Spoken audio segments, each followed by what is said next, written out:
Hello, welcome back to Friends with Cinefits, the movie review podcast where I am joined each week by a guest to explore a movie of their choice that the critics love and the audiences maybe don't appreciate as much. I am your host, Alex, and on this episode, my friend with Cinefits is my friend and former coworker, Jake. If you are an OG listener, you'll recognize him from episode 17, which was over 4 years ago, where we reviewed a less pretentious movie with Guy Ritchie's The Gentleman. For his return, Jake chose another A24 movie from 2017, just like Jose did last week. And this time we discussed the Safdie brothers' Good Time, starring Robert Pattinson. In this movie, Good Time, two brothers attempt to rob a bank, and it doesn't go smoothly, so we follow one of the brothers kind of on the run through this nighttime odyssey through New York City as he deals with the outcomes of that bank robbery. This should be a mostly spoiler-free discussion of Good Time, so if you haven't seen it, you should be fine. So without further ado, here's our discussion, and thank you so much for tuning in. So, I want people to get to know you better, so I have some movie-related questions to kind of get a judge for what types of movies you like. So, first question. What is a movie that you loved in high school?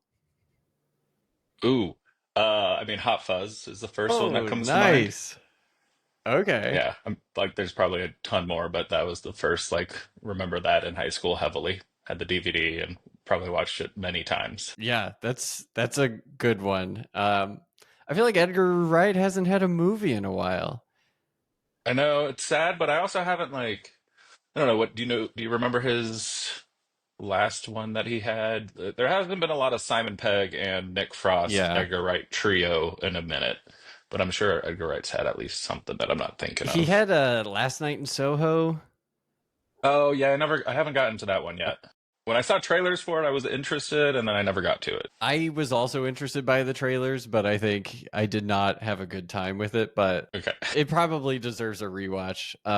Similarly, like Baby Driver, I used to love Baby Driver, and then the last two times I've watched it, I don't love it as much. But Yeah, I think Hot Fuzz and Shaun of the Dead, like both of those I can go back to and watch anytime. still hold up. Yeah, for Baby Driver, I that used to be my running playlist because it's an Okay. amazing soundtrack, Yeah. regardless of going back and visiting the movie, which I'm not sure if I have, but I did really like it when it came out too. Cool. Okay, next question. What is a movie you wish you could watch again for the first time? That's a tough one. Uh, I mean, maybe a basic answer, but right off the bat, I'm thinking back towards high school. I saw The Dark Knight in theaters, and I don't know, as soon as he busts out the Batmobile, that scene alone, Yeah. not including the opening scene, that scene was I was losing my mind. So that's what popped in my head immediately. But yeah, Nice. Dune 2, I saw several times in theaters. Really? I would love to see that again for the first time. Good answer. We just did the double feature this weekend where we watched Dune and Dune Part 2. And when Dune 2 came out, I said I liked Dune 1 better than Dune 2. And then we just watched them back to back. And I didn't like Dune 1 that much at all. And then Dune 2, I was like, man, this movie fucking rocks. Yeah, I love Dune 1, but it's been one of my favorite books since high school.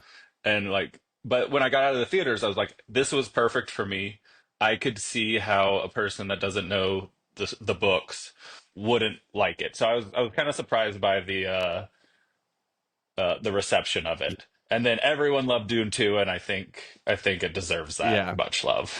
Yeah, it's huge. I was kind of hoping after Dune 2 that Denis would go on to do something else. Yeah. But then after we just watched both, I'm like, okay, I'm excited for Dune 3. And then after that he can go do something else. Denis so good. Yeah, you want him having his own. I don't want him to do another IP if Yeah. some other IP if he doesn't have to. Yeah. But Exactly. he wanted to do Dune for so long, and I think he crushed it. Yep. So I'm welcoming another. If you like the Dune books, have you heard of the Expanse series?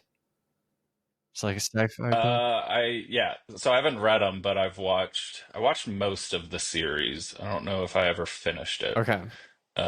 Like the maybe I did like the probably watched 4 seasons, and then the fifth one came out, and I'm a terrible TV Same. watcher. So Yeah. I started the books in December and I'm about to start the fourth one and I'm not a big reader at all and I'm flying through those puppies and all I can dream of is Denis making the Expanse into movies because I'm like he's the only one that could do it and do it any justice. But like you said, I don't want him to do any existing IP. So it's yeah, I, were they not? And I may be wrong about this. I thought they were going to end the series with a movie, it but maybe it I'm got thinking of canceled. something else. Oh, okay. Um, so I don't know, but I know it was on Sci-Fi and then it went to Prime and it was a Prime original and Yeah. then it got canceled. I think it's hard to have like 4 or 5 seasons of a show and then have like producers want to do a movie that follows it. Like that's so much leading up to it. Like you have to invest so much time. I think a lot of the Marvel movies are facing this struggle now with all Yeah, the Marvel all the TV shows that you series. now have to Yeah, watch to make sense of the movies. yeah, that's true. I think too, like you'd kind of have to do almost a like straight to streaming movie if you're gonna do that because Yeah. I everyone is used to watching that content like in the comfort of their own home, and then it's like now you want me to go out to a movie theater to watch this? I could see Yeah. that And if my boy Denis ever goes straight to working. streaming, Yeah, I'm done. yeah, that's a good point. Okay, next question. What's your guilty pleasure movie? Uh, Honestly, like the Fast and the Furious Okay. series is a ton of fun. I don't think I've finished it, but like guilty pleasure. Like I don't put them on regularly, but when I went, like I had watched the first three like as a kid, and like starting that up, it's just fun. It's dumb and Yeah. fun. Yeah. I feel like part of why I wanted to do this podcast is bring it back and be snobby. So that's part of the fun of having the guilty pleasure movie question. But we've recently watched the first one, and it's so much fun. Like, I want to keep watching. I think I really liked Fast Five, Yeah, and then after that, it's a little bit. I don't know if I caught all of them, but yeah, they're pretty absurd and pretty fun. I think Fast Five where I was like, okay, I get this, Hmm. and then I think I may have watched two more, and I still want to keep watching. Like I don't know how many there are now, Yeah.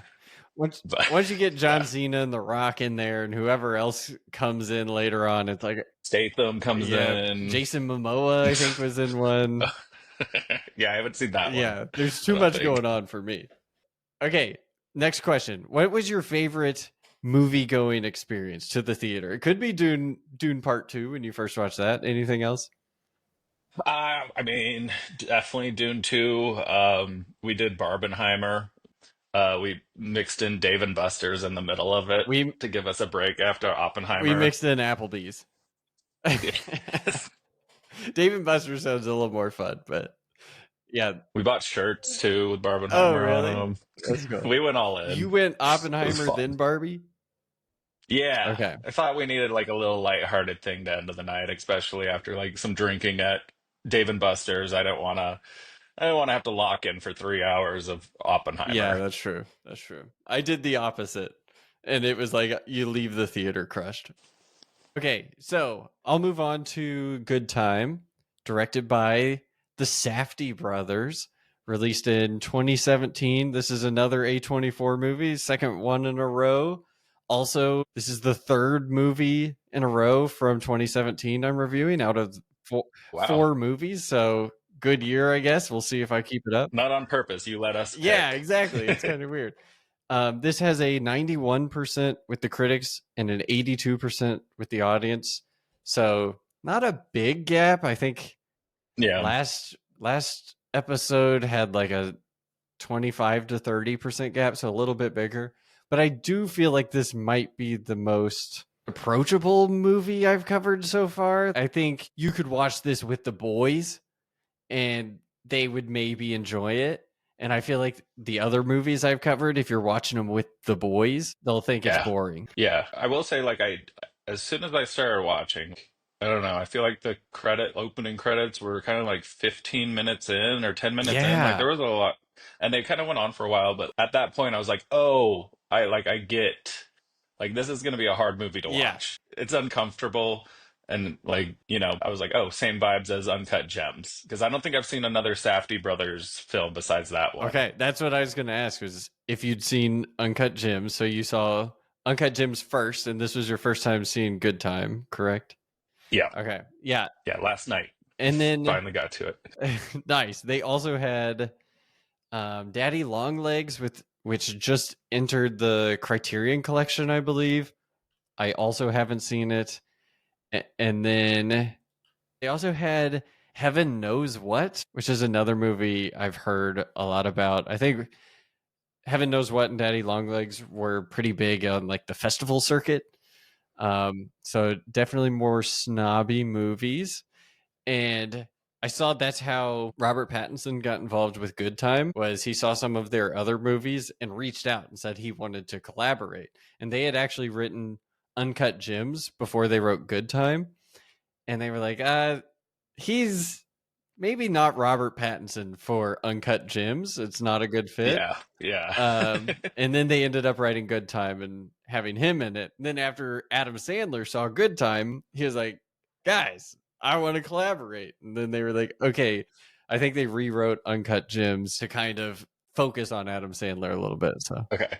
Man, if they had written that without Adam Sandler in mind, I would have been very impressed yeah. because I don't know. I couldn't imagine anyone else in that Yeah. film. I just watched that last night. Well, rewatched it. I'd seen it before. I did not like Uncut Gems the first time I saw it because the anxiety you get from it. And I watched that before I saw Good Time as well. So then whenever I watched Good Time, it was similar to the experience you had where it's like, okay, I know what I'm getting into. This isn't going to be fun. Like I'm not going to feel great after this, but I know what I'm getting into. So, like, I mean, talking about the critic rating versus the audience rating, as soon as the film ended, I went on to Letterboxd or Rotten Tomatoes to see what Uncut Gems was, and that had a way bigger gap than I was expecting. Really? It was like 92% to 50. Wow. And yeah, Okay. I mean, I love Uncut Gems, and Good Times I really really enjoyed. I don't think it left me with the feelings Uncut Gems did, and I watched Uncut Gems in theaters where like you Yeah. could like I was squirming in my seat the whole time, and thank God I was alone in the theater watching this one because I was just like, oh, Yeah. doing the same at home for this one. Man, But honestly, like after I watched Uncut Gems last night, I was seriously like, man, I kind of wish we were talking about Uncut Gems. Like, but yeah, also I watched a Good Time over 2 weeks ago, whenever it was still on Max. And so I was like, well, dude, I'm not gonna rewatch it. I'll just watch Uncut Gems. But I can definitely I'm kind of surprised by the discrepancy in Uncut Gems, but if you think about it, it's kind of Good Time just leaning a little bit more heavily into it. Like Good Time touches on like the main characters kind of marginalizing minorities, even like how they wear like they kind of do blackface with the heist scene in Good Time, and then in Uncut Gems they talk about like how they are kind of manipulating the people in Africa to get these diamonds and then take them into and sell them to basically other minorities from all the customers that are in the shop. Also, Good Time, like you see the quick cuts, a lot of close ups, a lot of people talking over each other, and then Uncut Gems just dials that up to where instead of two or three people talking over each other, it's an entire room screaming at each other, and then there's also phones are ringing in the background. So I definitely yeah. Somehow, yeah. The premise of Good Time would feel way more chaotic than like the premise of Uncut Gems, but Uncut Gems is way higher with yeah, the I think this chaotic scenes, yes, even definitely. though Good Time had their share of them. Yeah. I feel like both of them are anxiety porn. I don't know if like people like anxiety. I don't know. Maybe like skydivers or people. I guess that's not that's like thrill seeking, but um, Yeah. Alexis like walked into the room for like 3 minutes of Uncut Gems. She was like, "I gotta get out of here. I can't deal with this going on in the background." I was glad I watched. I was like, Mari would not have liked that one Yeah. with Good Time. I think she's watched Uncut Gems, but So, do you think Good Time is more of a guy movie than a girl movie? I don't yeah, know what I don't makes know. one or the other. I don't think so. Okay. I mean, I don't. This one's tough. Like, there was like I don't know her name, the young black girl. That was very gross, and I think Mari would have turned that off immediately Yep. and not gone through it, Yep. which I get. So maybe in that aspect, but Good Time or Uncut Gems also, guys can relate a lot more too because I mean typically guys are sport betting and betting just a lot more than women. Yeah. Yeah. Definitely. I looked up after watching Uncut Gems when that movie came out versus now, the increase in sports betting, and it's like 800%. It's grown that much. And I'm wondering if people maybe got the wrong idea from sports betting. They see him like hitting that big jackpot at the end and they're like, "Oh, it's that easy?" Like, yeah, I don't do any sports betting. I used to. Yeah. So I was like, "Well, what happens is you bet $5 your first time and you win $300 and you're like, "Oh my gosh, this is incredible." And then it doesn't happen again. At least for Yeah. me. Yeah. For no one. I remember I won't say any names, but one of my friends, this was a few years ago. I was like, I knew he bet on a lot of sports. I was like, how much money have you bet in the past year on sports? Because he tracked it. And it was like, oh, $80,000. And I was like, okay, and like you're up or down, how much? And he's like, I'm up about $5,000. I'm like, what is like five? That's not enough to be like risking But your life and limb for. that's true. But if you look at it as a hobby, like hobbies cost Yeah. money, and you make $5,000 from a hobby. I don't know any hobby I have that I've made $5,000 from. Damn, that's true. That's true. It's not fun saying gambling's your hobby, Yeah. but There's probably some other stuff going on with you. I- you have fun doing it. Like I don't bet that much, but I think at one point I looked and I was like a couple thousand in. I think I had like I was right around like I yeah. hadn't lost more than a couple hundred and I hadn't gained more than a couple hundred. So I'm like, whatever. Over 5 years, Yeah. it's fun Y- for the moment. Yeah. I one year I won a bunch of money in fantasy football, like all in one year. And I took it out and I put it in Bitcoin over the summer. And then it like quadrupled. And I was like, okay, like I'm going hard in fantasy football. Like I'm sports betting. I was doing DraftKings so much, lost it all in like 3 weeks as the NFL. I'm only an NFL fan. So, and then I was like, Investing wasn't your takeaway from no, that. not at all. Gambling I was like, oh was. my gosh, even more to gamble with? Heck yeah. Okay, Good Time. So I think we kind of talked about the heist scene.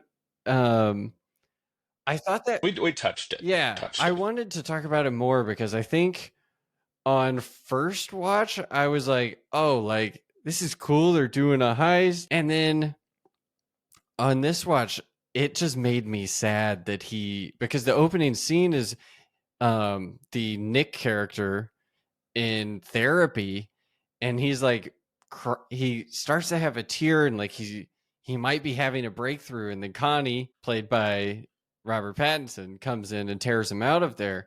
And then you get the bank robbery scene, and it just breaks my heart that he's using his brother to do this. And I feel like throughout the entire movie, Robert Pattinson, like his character, you don't see him having any foresight into any decisions he makes. Like he's just going off the cuff, trying to do something. And I think it would have helped if maybe we had the reason why they were robbing the bank in the first place. Yeah, I was gonna ask you this because on the note that they hand the bank teller, they're asking for 65 grand, and like it looks like it's going well at first. They get money immediately. It before like the cops would have much time to respond, but then he's like, "No, I need 65 grand." I was gonna ask what you thought the 65 grand was for. I think I might have an answer, but it's through Benny's character's conversation Ooh, okay. I that I think I had. I have no idea, so I'm interested in yours, but I did want to say that they like do the robbery so well up till that point where they're like they could have gotten away with the money and then they're like, "No, go back to where we can't see you and we want 65 grand." And that's where shit goes wrong. That's when you realize, oh, they're gonna keep fucking up the whole time. Like they could have been out of there with money. This is what we're getting ourselves I'm into. glad Like that you was caught like the that. first taste of it. I don't know if that like I was like the first time when I saw it, I was like, no, no, don't do this. I didn't immediately Yeah. realize it was gonna be that for the whole movie. Um, Literally the entire movie. but so for the 65 grand, this is through Benny's character, or Benny Sadfi's character. What I think uh Nick it, Mike Nick Nick. Okay. you can say Benny, it's So fine. he's talking to his grandma when he's in prison. I think it's his grandma trying to like, and he's like, we were gonna buy a farm. Um Mm, so this is coming from, Nick's character, not entirely reliable, but I was wondering if you thought there was anything else. That's the only thing I could come up with what the 65 grand might have been for, is he wants to go to a farm, him and yeah, Connie. that totally makes sense. I feel like you're definitely right there. I want to Yeah. kind of bring up something else Yeah. up to that point. Like very quickly on, I was like, oh, this is giving of Mice and Men vibes. And then I heard that conversation on I think that's why I remembered it so well. It was like, I'm like, Connie and Nick giving me of Mice and Men vibes with George and Lenny already. And then Lenny and of Mice and Men's dream the whole time was to have a farm and pet rabbits. Gosh. And so I think that's why it I'll stuck with cry me. just thinking But about Of Mice and Men right now. yeah, I've been reading.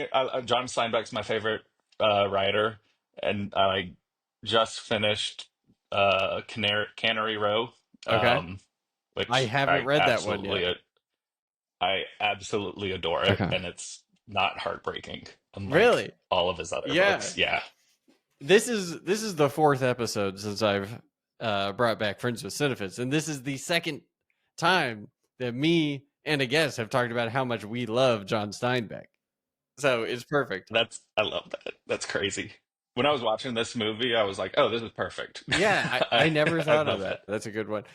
I Since you brought up him in prison having the phone call, it's kind of unrealistic that someone that developmentally disabled would just be in like the general population in jail or in prison like that. Like I feel like there's very obviously something wrong with him and he just gets put in with everyone else and then you have the scene where there's a fight breaks out and everyone gets pepper sprayed and it's so hard to watch because he does not deserve to be there and I feel like the optimistic side of me thinks, oh, that wouldn't happen in real life. Like, obviously, there's something wrong with him, but I'm sure stuff like that happens all the time. Yeah. Unfortunately, I don't think there's much evaluation and separation Yeah, at the base level of those things. God, that sucks.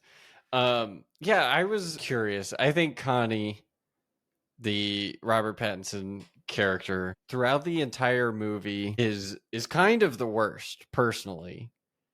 But on your first watch, like, do you think he has any redeemable qualities? Like, I think the first time I watched it at the very beginning when he like breaks his brother out of therapy or whatever, and the whole time like he's trying to break him out, I felt like he was probably trying to assist his brother, but on rewatches it's been like God, he was so close, and you're just like ripping a normal life away from him. Uh, Yeah, I mean, I don't have an answer for the opening scene where he ripped him away from the therapist who was trying to put him in like a learning program for people like him. But I do think like he loved his brother. I mean, I think we saw it. He loved his brother more than anything, and like that seemed to be on his mind the entire like every action he took after the initial heist, but after running away, kind yeah, of. kind of showed his love for him. That's the thing, though, is like, how can you rope your brother into doing this heist with you when you know he has these problems? And then also, whenever they're running away, like he tries to help, but like ultimately ends up leaving his brother. For me, Yeah, that's like the deal I don't know. breaker. I think or I'm about to be jumping all over this Feel movie, so free. hopefully we're not expected to go in No. like order. But towards the end when he's having the scene with I think his name was Ronnie, the guy that I thought I wrote down the Yeah, names. that he I did he not. accidentally kidnapped, kind of.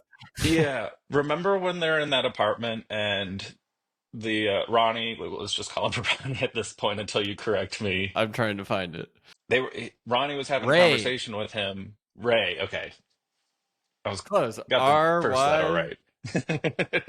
uh Ray was having a conversation and I think he was talking maybe like we're not that far apart, like we're not that different.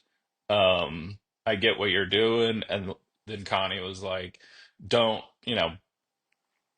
don't compare us, and he thought he was so much better than Yeah. Ray. I think like Connie thinks he's way smarter than he is, and like I don't think there's much forethought going into, I like you said, anything he's doing. Yeah, I think he makes decisions so quickly without any thought of the consequences that maybe he mistakes that for being smart or intelligent or better than someone else. Like, you make a decision and then it's either right or wrong and you got to live with it. And at least he can rationalize, like, I made the right decision and something else came up, but now I'm going to make a decision immediately, not think of the consequences, and it's going to be the right decision. Whatever comes up in the future, I'll just make the right decision again. Yeah, I mean, and there were a few times where it like almost worked. Like the heist, Yeah. he almost like I mean, he did get away with the money. His brother got taken into jail, and then when when he tried to break his brother out of the hospital, I was like, oh, I didn't see that coming, and it worked. Yep. It was not. It's kind of crazy when it turns out to not be him. I feel like I noticed this on the rewatch because I knew it wasn't going to be the right person, but he's wheeling him out, and I swear they had Benny Safdie in the chair with, you know, bandages on, but I was like, I swear that's him. I was wondering because Benny looked much larger than Ray. Yeah. They're Like two different body types. Their faces are even different. Like they had a lot of makeup or anything and all that. they had the bandages on, which I was like, okay, maybe I was just thinking Yeah. this person had a massive face, like Benny or Nick. So I feel like this takes us to one of my, well, I guess we got to talk about the scene where they go to that family's house that they like follow out of the hospital. And that's a hard scene to watch. I feel like not even obviously to cover whatever happens, he kisses that teenage girl or whatever, but even before then it felt pretty predatorial in my opinion. Like I was like, oh, is he gonna try to like take advantage of this little girl? And then whenever it happens, I'm like, oh, I'm not surprised, but I'm not happy. Yeah, I didn't see that aspect of it. I was Okay. like, don't steal from these lovely people Yeah. that have been. I mean, don't know if they're lovely. The grandma, like the granddaughter hated the grandma. I don't. Could be for any reasons, Their but I was like, fridge too. don't do this. Yeah. Oh Ugh. yeah. It wasn't. No. Yeah. Okay. You're right. But at first I was like, please don't take advantage of them. And then he did even worse. Yeah. So So he starts making out with her to distract her from seeing him on the television. But yeah, like, would you rather be a pedophile or a criminal that's wanted on television? I don't think he cared. Yeah. Yeah. It was those It's, immediate decisions he's always making, yeah. So the part that I remember most from this movie is when they go to that like Adventureland and they're looking for is it like acid in a Sprite bottle or They were looking. There was money that they had been making that whole day selling it, and then the Sprite bottle was just like the bottle full of acid was there. Yes. I always remember that experience, and they go there, and the security guard catches them, and then they beat the shit out of him. Yeah, I always remember that scene and the Connie character stealing his identity, basically. And that's the one time that he like makes a snap decision, and I'm like, oh my god, he's genius. He gets the police out of here, covers it up, and gets the security guard that knows the truth out of there. They pour the acid, so he's freaking That out. was crazy. Yeah. Uh, They that was a lot. I don't know, I don't know if that's all acid. Yeah, that's a fuck ton. yeah. I felt so bad for that guys. Like, Yeah, especially like I guess it kind of goes back to the the racial stereotypes kind of that I feel like the Safdies explore is like that guy's not getting out of there safe because they see a black man who's tripping and this white security guard is saying like, yeah, this guy broke in, so I beat him up and like you guys take him away. Like how long is he going to be in jail or wherever he's going before someone or believes if him? or if his mind even works Yeah, that's after that true. much acid. Another thing that I actually love about this movie is the music. It has like this synth kind of Hmm. futuristic vibe to it. It reminds me of um oh my gosh, what's that movie with Ryan Gosling? He's wearing the cool jacket. Drive. Drive. Yep. Yep. Um did you see have you ever seen Michael Mann's Thief? Mm-mm. Okay, I think you would like that. Okay, So, I'll trust that. that's a really good one. It's got James Caan from The Godfather. He's the dad in Elf. But I think it's very similar type of music, and it's like this guy going to like he's a thief. He breaks into stuff. So, the music I felt like this is something that as I've watched more and more movies, I don't have the whatever the ear is that like musical people have where they can like hear people play music and like that's a cool G chord. I don't even know if it goes to G.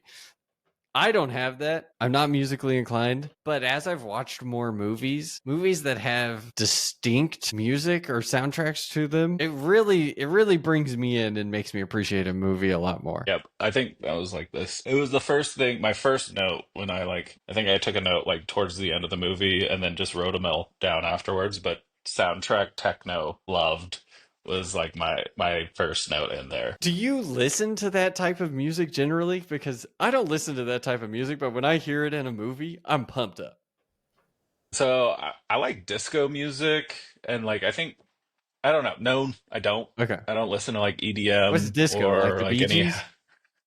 Yeah. Okay. Love that. nice. So I mean, there's like some I feel like connection there, but Yeah. I'm also not that musically inclined either. Hmm. But I didn't realize until the very end it was the same band or producer for the whole movie, I think. Okay. And I might be wrong about that, but the only reason like I don't think I would have like I love the soundtrack. I don't think I would have like thought to look if it's one like if I was more musically inclined, maybe I would have recognized it was probably the same producer Yeah. or whatever, the whole DJ, I don't know what you call a I synthesizer. don't either. Um, but it was like the last line from the lyrics in the movie, if we go back to the last scene, if we want to talk about that first, when Nick finally gets into like the special needs group. But um I guess when the teacher of that class was asking people to cross the room when they have agreed or like it was a yes for them. Hmm. The first time like Nick crossed the room was when the teacher asked, "Have you ever disagreed with a family member?" And that's when, even after like the first one was like, "Do you like candy?" Nick was just kind of standing there in shock, or I don't Yeah. his realization. That was the first time he moved to across the room, like he agreed with. It was just so sad. And Yeah. that, I think it's very powerful that the movie as a whole is like bookended by these two powerful therapy scenes without Connie, the brother, just Nick. Yeah, that scene is devastating. You kind of see like what his life will be like. His life, even though Connie was trying to look out for Nick the whole film, he was the problem the whole time. Nick could have been in this session or Yeah, organization the whole and time. helping him. And you see all of It the was people's tough. lives that Connie kind of destroyed. Like all these people's lives he negatively affected because he was in them. Um, Yeah, still trying to help his brother. Like that was the intent. Like he yeah, was going for bail money the entire time. yeah. Like that never changed. Like when he had his girlfriend or whatever was like, we should go to Puerto Vallarta or Costa Rica or whatever. And he was like, do you not hear what is happening right now? Hmm. I need to get my brother out of jail. Which is I thought was a little insensitive of her. Like, yeah, his brother's in jail. Like, wouldn't shouldn't you be a little worried about that? But that's Jennifer Jason Leigh. I love her. Oh, but back to our like the therapy session. I think one of the questions it was after like, have you ever had a disagreement? He crossed the room. Like, yes, I have. There was one. It was like, do you have a friend? And he crossed the room still. So like he's still like Nick still loves Connie. Like Yeah. I assume Nick like Connie is his only friend. So it was all sad at the end. But okay. We the last lyric of the song in the like Yes. the credits or in that scene was someday I swear we're gonna go to a place where we can do everything we want to and we can pet the crocodiles. And that immediately I was like took me back to Of Mice of Men, where Lenny only wanted to pet bunnies and go live on a farm with George. And I was like, okay, like, but I wonder if like the crocodiles seemed deliberate, rather like saying we want to go pet crocodiles that Hmm. stands out. So I was wondering, Yeah, it's like something that can hurt you yeah, instead of the rabbits. I wanted to ask. I started rereading of my cement today because of this. Nice. I read it last fall, probably. So Okay. yeah, that's a fresh one. Um, what's your opinion on Robert Pattinson in general? I don't like. I think I don't like. Oh, just like not in this movie, Yeah, not in or this movie because Mickey 17 came out this week. you seen it yet? I have not. I really want to. Oh. Our boy Bong Joon.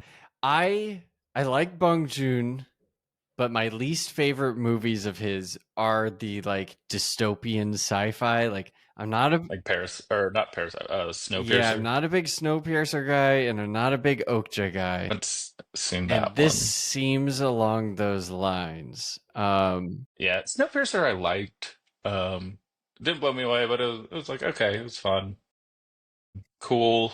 Like it was very cool, but I didn't like love it. I think with his movies I can always appreciate it, but like it's not Parasite or Memories of Murder is one of his that I love. I added a bunch to my watch Yeah. list, I think, because I realized I hadn't seen any besides Snowpiercer and uh Parasite. Okay, but Robert Pattinson, I think it's interesting. I guess I'll say something first. He his first prominent role was in Harry Potter, The Goblet Oh of yeah, Fire, and I think it's yeah, interesting that he's known as the Twilight guy. yeah. Um, So I wasn't a Twilight person okay, growing up. I think I've same. watched bits of the first one, Hmm. and that's it. So I don't have like any judgment of Robert Pattinson from Twilight.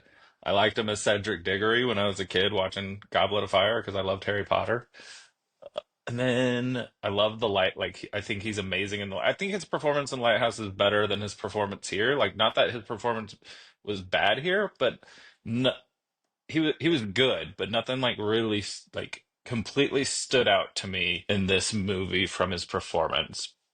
But maybe the end scene. It was such a simple scene. I wouldn't even like give him too much credit for it. But when he's in the police car, I literally wrote down him in the police car in my notes, and it is like he looks defeated for the first time slightly, but then you also still see like maybe he's still calculating in his mind like, okay, what do I do next? How do I get out of here?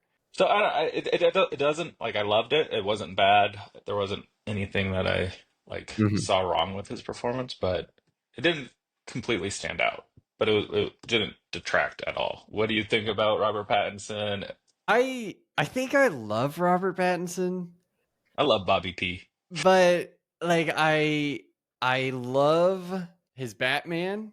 Like I just love that Batman movie. I don't know if it's like the best portrayal of Batman or the best portrayal of Bruce Wayne, but I just like how angsty it is. It's fun. It's a different Yeah, type of superhero movie that I'm used to. So, I've I I couldn't. I only saw that once in theaters, and I've been wanting to rewatch it. And I think watching it in theaters, it was hard for me to separate how much I love the movie from like where Bobby P stands out. He was great in mhm. it, um, but it's not like it was a performance where I'm like, oh, he's an incredible actor. He's a great Yeah. actor. I Um, think what's interesting about his Batman maybe is like there almost is no separation in his Bruce Wayne versus his Batman. Like it's always the same. And I feel like other ones you get this guy's Batman's really good. This guy's Bruce Wayne's really good if you could put them together. But yeah, his is just like yeah, Kurt Cobain the whole time. yeah.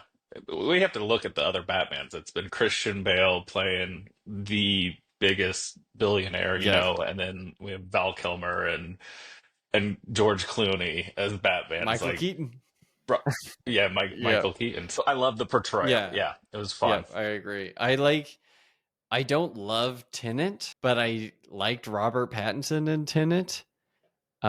He's like this suave man. Like I kind of had a man crush on him. I also like I feel like I had the disdain for Twilight growing up because every girl was like obsessed with Robert Pattinson or Taylor Lautner was the other guy. And I was like, Hmm. I don't look like either of these guys. Like I got braces. And I was like very jealous. But now like Alexis and I watched When I started putting my hair out, yeah, let's there go. you go. Alexis and I I wish it watched was way later. Twilight probably a year ago, maybe more than that. And like honestly, it was kind of fun as an adult man. Like, it's dumb, but it's kind of like the Fast and Furious that we were talking about. Like there's something to gain from I it. was gonna say it's your guilty Yeah, pleasure now. like you get Anna Kendrick in one of her first roles. Like I also Oh, yeah. like Kristen Stewart. I remember when the Twilight movies came out, I was like, this girl sucks. Kristen Stewart kind of rocks. Like, Mm. I don't know. I think I'm in. Yeah, I like Robert Pattinson. I don't know if he's my favorite actor, but I would probably put him in like the first 3 to 5 people that I'd name. I think I wouldn't hesitate. He's one of those actors I wouldn't hesitate to watch. Like any movie he's in, I'm like, okay, it's like I love the direction he's taken after like making all the money from Twilight, where he did The Lighthouse. He gets just be weird as hell with William Dafoe. Yeah, I love that movie too. I hope he keeps doing weird stuff with like very talented directors. I don't know how Mickey 17's gonna be, but I hope he keeps doing stuff like that. What about the Safdies for you? I think they're maybe going their own ways. Yeah, Um, I think they've split up. yeah. How do you feel about that? Like I said, I mean, this is my second Safdie brother movie. Have they done a solo one yet? I, I don't want to. I'm nervous because I loved both of these. Like they were really good, but I get it. Yeah, I'm more okay with it than the Coen brothers splitting up, I think. I agree. Benny's done some acting outside of this, and then I think he also produced. Okay, he co-created, wrote, and edited The Curse with Nathan Fielder, Yep. Okay, yep. which is another show that is very hard to watch. I love Nathan Fielder's shows. I never watched The Curse. I think it was on like Stars or Yeah, maybe Paramount yeah, it that I was didn't on have at the something time. weird. I tried watching it, but it was a lot like Good Time or Uncut Gems, where it's like I'm feeling pretty anxious about all of this. None of the characters are very nice. Any other movies, like you were talking about the anxiety porn earlier, any other movies like come to your mind in that Oh, realm? that's a good question. I know that there are. I feel like there's like some obvious ones that I wasn't able to think about when you first asked or like we're talking about that. Um, one would be Birdman. Did you ever see Birdman with Michael Keaton? Yeah, I saw. I need to rewatch it. I saw it years ago, Yeah. like probably when it was just nominated, and it did like I don't know. Didn't have a problem with it, but it didn't like Yeah, resonate I with think me a it's lot. different where how the Safdies do it are kind of these quick cuts, people talking over each other. You get these real up close shots, and Birdman is one long. It looks like it's one shot for the most part, but it's like the music gets faster as it goes. The situations get a little more tense as the movie goes along, so it's different, but I feel like it's pretty similar to that anxiety porn. Yeah, it wouldn't like I mean, you were talking about the continuous shot, so like my mind jumped straight to like 1917. Yeah, I think war movies in And general like are meant to. Um, oh my gosh, what's the Saving Private Ryan? Like the yep, that opening scene, yeah, anything like that is absolutely. it's weird. It's so similar. We're talking about this movie where it's the aftermath of a man and his brother robbing a bank. And we're just like, yeah, it's like storming the beaches of Normandy. But I think that's the power of filmmaking. That's why this movie is probably like the audience doesn't like it as much as critics or snobby people like me and you. Yeah. So what I when we were talking about this, I immediately Requiem for a Dream I haven't seen is it. that, right? I haven't Oh, seen it. okay. It's on the Well, list. I don't know. So with me, I get that feeling like I have you watched The Brutalist? Yes. Yep. Any movies with heroin in it give me that same feeling. Like I just see their life going, like I can see their life going downhill the second heroin comes onto the scene. And so I had that anxiety through a lot of The Brutalist every time Adrian Brody was relapsing into that. It is like, ugh, like I loved The Brutalist. I don't think I'll ever watch it again. Yeah. That's interesting. Another movie that came to mind was Nightcrawler with Jake Gyllenhaal. I've yeah, I've seen it, but it was back in like it was back in college, so I don't remember the anxiety from. Yeah, okay, Yeah. yeah. Not as bad, Yeah. but like that was more like an ick rather Yeah. than like anxiety, I think, for me. Yeah. I think the Safdies are really good, at least together. They're really good at culminating that anxiety porn. I really am curious what it's going to be like now that they're split up. Um, is it Josh? Is Yeah. he doing the Marty Supreme movie?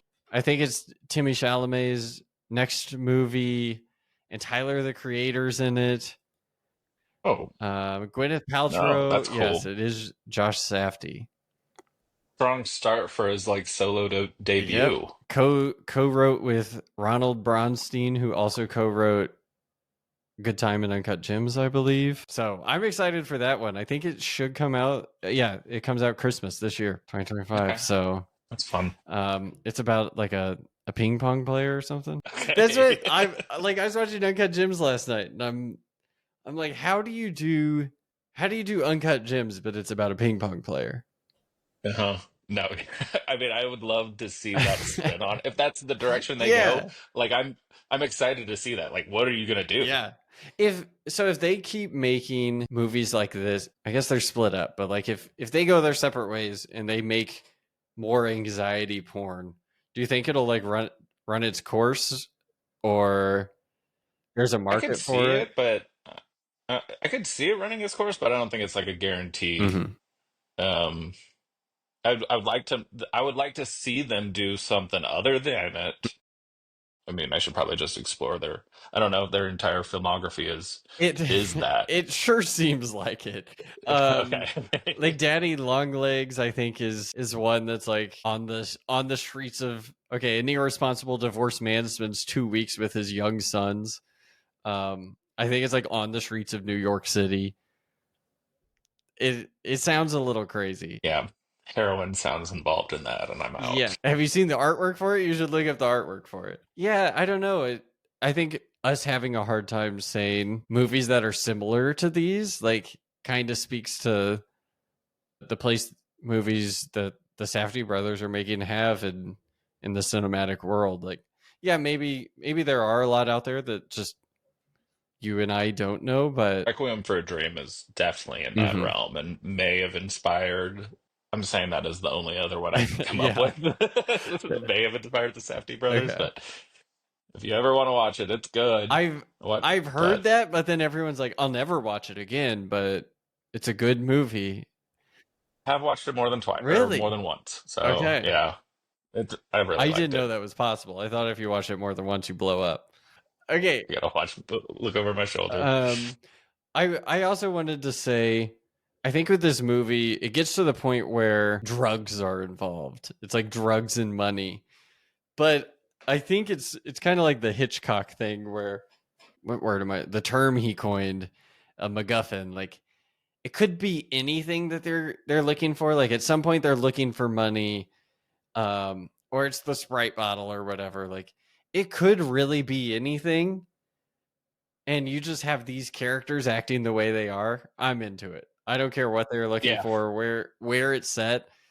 I'm into it. yeah. Like the drug. I mean, the drugs didn't even come up until like the acid thing. Yeah, That wasn't neat. Like it didn't take away from it. I thought actually the scene where that Ray was describing his whole getting out of jail all the way to yeah, like losing all the money and ending up back in the hospital was that's a good I scene. enjoyed that scene a lot. It was a little lighthearted, not quite, Yeah, but it wasn't as anxiety inducing yeah. scene where I was like, ah, a little break. It's a really cool way to show like to introduce a character, um, and to use narration and flashback like all in once. Yeah, that's a really good scene.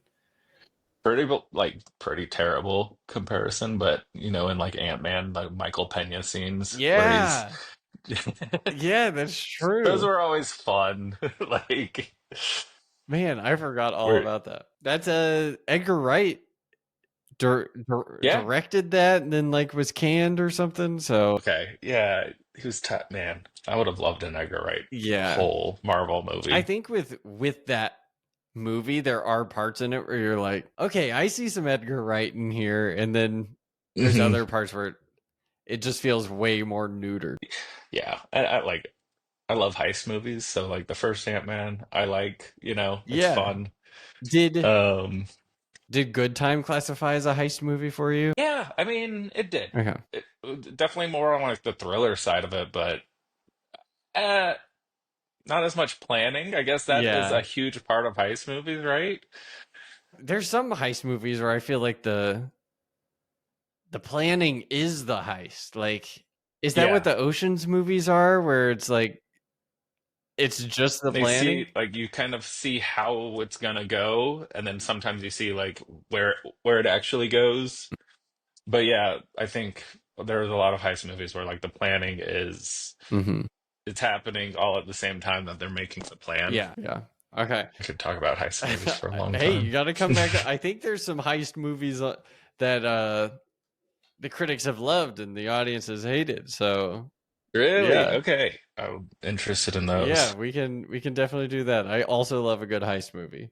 Um, so I haven't done this with a lot of episodes because I've ran short on time, but I wanted to ask why I wanted to bring the podcast back was I've decided I'm old enough now. I want to be a bit snobbier. I want to wear nicer clothes. I want to eat at only good restaurants. What's something outside of movies that you're snobby about? That like I'm snobby about a lot of I things. love it. Clothes, like definitely. Okay. I'm Wait, I'm too snobby on where clothes. do you get clothes? I'm trying to find some like high quality clothes. I've been buying from Lululemon recently. I mean, I guess I don't no one would think it looking at me, but I'm big into fashion. So it depends like the route you're gonna go. Like I like playing around with different outfits. It's fun like thinking about my whole wardrobe and like these pieces, I don't know, do they go together? Fuck it, I'll try it out. Um but if you're like I think I got like a lot of Japanese clothing brands, like an Americana workwear. Okay. So Blue Owl is it gets expensive, so don't No, honestly hey, don't do it. we're snobby here, man. We like Don't expensive. do it. The more expensive it is, The better you look. It helps for sure. Okay. Like you can easily get away from like the not good looking stuff, but It is expensive. I can confirm. yeah. But this has been a long time coming for me. Like I think I bought like got into raw denim back in college when I had no money and I bought like a pair of, $120 jeans. Okay. Like that. And that was my first step and it just keeps going like heroin. Don't do it. Anyone watching. Man, I'm liking some of these clothes. They got some sandals in here. Uh the Japanese do clothes and everything else incredibly well. So Okay. What advice do you give to someone like me where I want to dress nicer? Especially I'm going into the office now. I go in 2, 3 days a week, but I don't know what to wear, so I just throw on the same t-shirt and jeans I've had for 4 years. yeah, well, I mean, I think I guess it depends what you think is dressing nice. Like, I don't like, office wear. I don't think like that's dressing nice. Mhm. It can be done well. But I think it's like if you're looking to dress nice, it's like play around with like the silhouette um What do you mean? uh, of like silhouette of your outfit where you're contrasting not just like the colors, but like also like the width of your pants to your shirt. Okay. I've Maybe too many never thought steps about that. ahead. Too many steps ahead. But I don't know. Find like I think like try to find some forums and like look at what other people dress like, and like kind of like, oh, this looks fun. I could play around with this, and like go to a thrift store and you see something that like kind of fits that vibe. Just just don't care. Actually, is my piece of Okay. advice. Different for the office than like Yeah. I don't go into the office. Like I'm in sweats all day at home, and so like the few hours if I go out in the afternoon, I'm like, whatever, I'll just on with an outfit, and I get lazy with it too. But when I'm thinking about it, it's fun. No, I love it. I don't know if I had advice there. No, it was great. I feel like I try not to care, and then I'm like about to leave, and Alexis is like, "You're you're wearing that with those pants?" I'm like, "Not anymore. I'm not." So yeah, I'll tell Mari. I'm like, I'm doing this for myself, not you, babe. Okay, So I'll try it. even if I'm like, hey, does this work? She's like, no. I'm like, bah, too late. We're rocking it. I felt something when I picked these out. So Oh man, I like that. Power moves. Okay, did you have anything else related to Good Time that you'd like to talk about? good time was. Oh, I did want to ask. Good time was straight up not a good time. But why do you think they chose that film title? Man, that's a good question. I don't know if it's supposed to be if it's very tongue in cheek, like this is not a good time, like you Yeah, said, um, yeah. or if maybe that's like he doesn't look like it, but the Connie character might be having a good time because this is where he thrives, is like in this high stakes environment. Um, All right. Yeah, I see that. Honestly, it's probably just like the name of the Safdie brothers daycare or something that they went to growing up that they're like, oh, good time, like let's call it that. Or where Nick is now like going. That's a good one. Yes. That was inspired by you. Yeah, I think probably something like that. I did want to ask you. You knew about Good Time going into it. Like obviously you hear people say, "Oh, you should check out Good Time," or you see on Letterboxd people have it hearted. Do you feel like it lived up to the hype you were expecting, or maybe were you let down, or how'd you feel? So okay, I just started Letterbox like this. I think I made my account like last year, and then I disregarded it until like November. That's how you do Um, Letterboxd.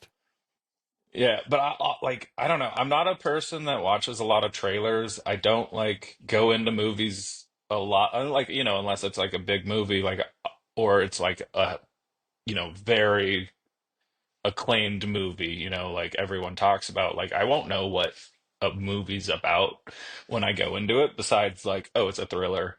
Yeah. I know the genre, but I try to go in blind a lot of the times, which really, sometimes it's not the right Yeah. vibe, but it sometimes it hits way harder. Yeah. I did a double feature on accident watching The Brutalist, and then I got home that day and I was like, I've been wanting to watch What's Kieran Culkin and Oh, Real Pain. yeah, A Real Pain. And watching that as a double feature with, I was like, I'd seen some trailers for it like briefly, and I was like, oh, it looks fun. Watching that as a double feature with The Brutalist was so heavy hitting. Yeah, Like, yeah, I was that like, does oh my not gosh, sound I am fun. going through the Jewish plight right now. Like, not even close. That's But funny. yeah, so I don't remember who, like, why it was suggested to me or why I like initially added it to my watch list. But so I'd say, yeah, I'm glad I watched it. I'm glad it was on there. Um, I'm glad I watched another Safdie brother movie. Mhm. So yeah, Okay, cool. Yeah, I this was a blind watch for me. First time I watched it was January 1st, 2021. it's a way to start out the new It year. really was. It was the first movie that I was like, okay, I'm gonna track every movie I watch on Letterboxd throughout the year. It was the first one. So it has a special place in my heart. I watched it at my parents' house on their couch. There's a glare on the TV anytime you try to watch anything. So Yeah, like yeah. maybe not the best environment, but also maybe the perfect environment for it.